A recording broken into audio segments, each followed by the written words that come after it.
Ako'y probinsyanong dukha, ang lumayo ng Maynila, ang laging kapalaran, isang suka. Ang una kong trabaho'y talagang nakakahiya, ang isambay ko'y lalong namumunat ng kandila.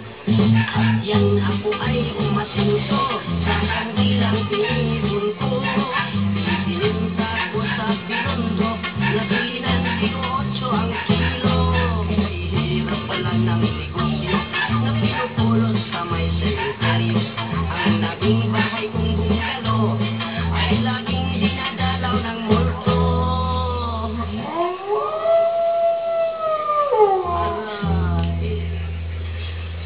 Kahit saan kwarto ako matulog, pintuan ko'y laging pinakalagot. Mga multo ay pumapasok at sa aking nakapalibot. Ang ginawa ko'y tumalon at matbo hanggang nagarating Berlino. Buti hindi ako inabot. Pagbibili ko na lang itong bahay na ito, nakakatakot eh. At ngayon ang aking bungalo, bininta ko pati multo.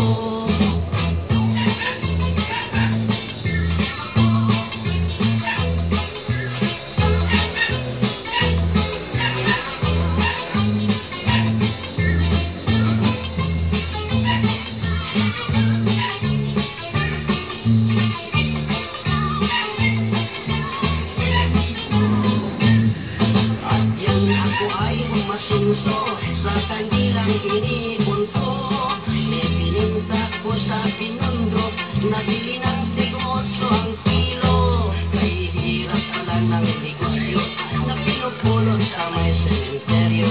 Ang naging bahay kong bungalo ay laging dinadalaw ng multo. Aray, kahit saan kwarto ako matulog, pintuan ko'y laging pinakalagot. Mga multo ay pumapasok at sa aking nakapalibot. Ang ginawa ko'y tumalon na tumakbo hanggang nagarating sa Berlino. Buti hindi ako inabot. Pagbibili ko na talaga itong bahay nito, nagkakatakot eh. At ngayon ang aking bungalo, bininta ko pati multo.